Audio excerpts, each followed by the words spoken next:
All right, let's very briefly talk about some background information related to microbial activity. And this is going to be the last topic for our Unit 2 assessment. So basically, when we, as environmental microbiologists, study microorganisms, we're interested in two different big questions. And the first question is, who is in the community? And then we want to know what activities the community carries out. So who is in the community is normally cultural methods, or just the amount of organisms in a community is cultural methods. When we care about what activities or what metabolic activities are going on in a system, that's what we call physiological methods, and this is what we call microbial activity. So when we measure microbial activity, most of the time when we look at pure culture, we're going to have very specific sets of types of tests that we can do. But then there's different activity measurements that we can do for the environment, so that in situ kind of environmental phase. So when we talk about pure culture, this is in lab. So this is going to be things like measurement of substrate disappearance. This is what we do in lab number 3. Substrate in this particular lab is cellulose for a lot of these microorganisms, and so we're measuring cellulose degradation as a substrate disappearance measurement. We can also look at something called terminal electron acceptor utilization. We can look at cell mass increase, or proxies for cell mass increase. And we can also look at carbon dioxide evolution, and that would be specifically to heterotrophs, because remember, heterotrophic metabolisms are going to produce carbon dioxide as one of the byproducts. When we get into the environment, it of course gets always more complicated, but carbon respiration and understanding that carbon dioxide evolves from many different metabolic activities is a great way to get a sense of how many potentially heterotrophs are there and what activities they're performing. We can also do what are called radio-labeled tracers. So we can radioactively label specific chemicals that we know will stick to specific organisms or will be absorbed by certain organisms. We can also do what's called adenylate energy determination. It's an advanced microbiology method that we're not going to use in this particular class, but it looks at adenosine molecules. We can do what are called enzymatic assays, which look at specific enzymes. So remember that enzymes are going to catalyze specific reactions. So if we can target specific enzymes, that might work. One thing that we could think about from our lab 3 is cellulase is the enzyme that breaks down cellulose, and cellulose is the sugar. So cellulase itself is an enzyme. We can maybe go looking for that using an enzymatic assay. Or we could also use something similar to radio-labeled tracers, which is isotope probing, and looking at how much carbon-14 versus how much carbon-12 is there. It uses the principles of radioactive decay. So those are some different ways that we can look at this in pure culture and in the environment. Most of the time, when we have what we call an undisturbed environment, the activity that we measure is going to reflect the baseline level of activity in the system. So if we don't disturb the environment and we're measuring in situ, right in the environment as things are happening, the activity that we measure with whatever measurement we use should reflect the baseline level of activity. If we do a measurement of the different activity, we can start to figure out things like contributions to nutrient cycling. So we know certain organisms will use or cycle nitrate-nitrite in the nitrogen cycle, or phosphates in the phosphorus cycle. And we can actually start to look at, are we seeing those specific organisms cycle those specific nutrients? And that's going to help us see what's going on in systems.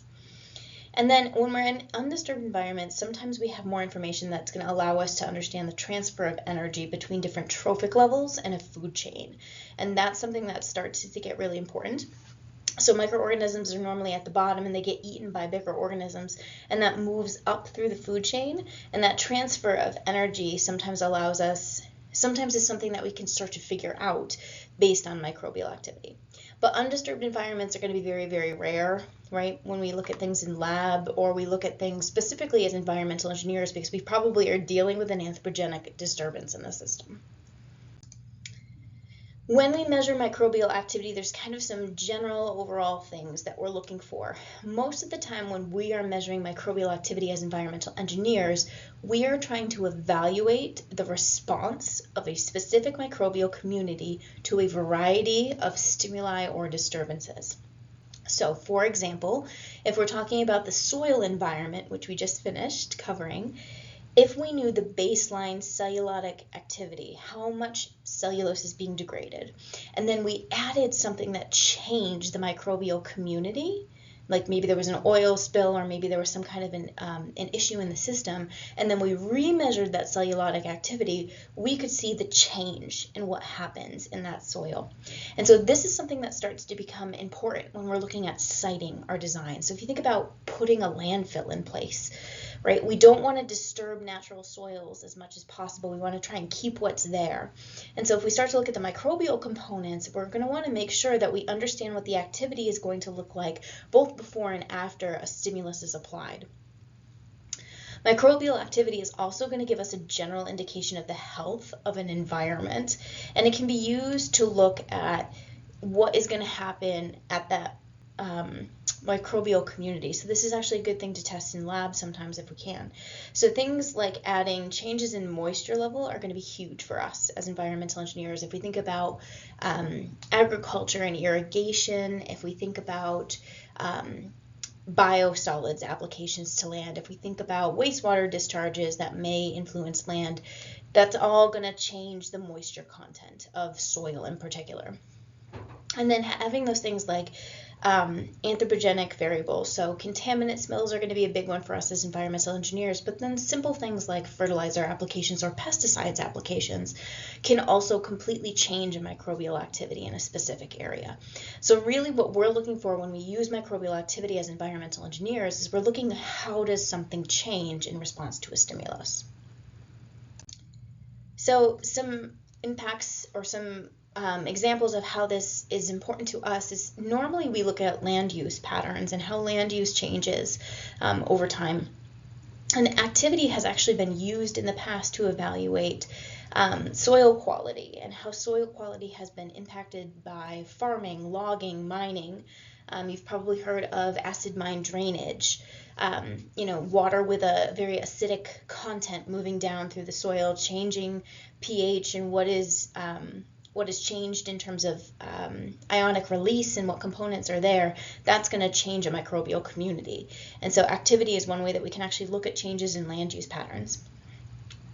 And then it's also an important indicator if we're trying to evaluate sites. So we talked very briefly about bioremediation and how we can actually use biology to try and remove contaminants from a site.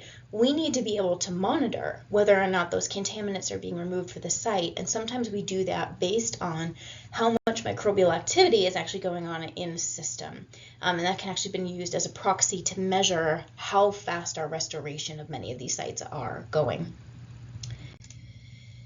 And then the last kind of concepts that I want to make sure that we talk about when we're talking about microbial activity, so we're ready to go for the next couple lectures, is this concept of natural attenuation.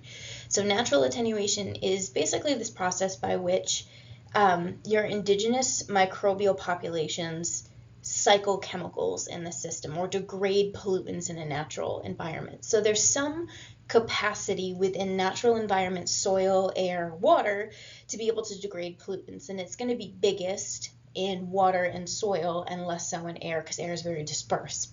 But there is a natural ability for whatever organisms are normally there, that's what we mean by indigenous organisms, they're going to be able to pull and degrade contaminants in the environment. So we call that natural attenuation when it's the natural process that's occurring. We can also use our microbial activity measurements in some different ways. We can look at our wastewater systems. So many of our wastewater systems use aerobic or anaerobic digestion, and we can actually use activity to measure what's going on. So if we are using aerobic digestion, we might actually be able to measure how much oxygen is in the system or how much carbon dioxide is evolving in the system as a way of looking at how well our treatment is performing. We can use it when we're looking at composting systems. So composting systems, when they get to a certain level of degradation, we can actually start to measure different things and how many components of compost is nitrogen versus carbon. We have something called a carbon to nitrogen ratio that we'll talk about. And anytime we use kind of a biological reactor system, we can always use microbial activity as a way to measure things. So that's just a real quick primer on kind of what we mean by microbial activity and why it's important to us as environmental engineers. The next little pre-lecture is going to show you some of those different methods to measure microbial activity, specifically in pure culture, because most of the time that's how we're going to do that, to perform experiments. It's very hard to do in situ. So we'll briefly talk about in situ when we talk in class, but we're going to talk about pure culture before we get into class.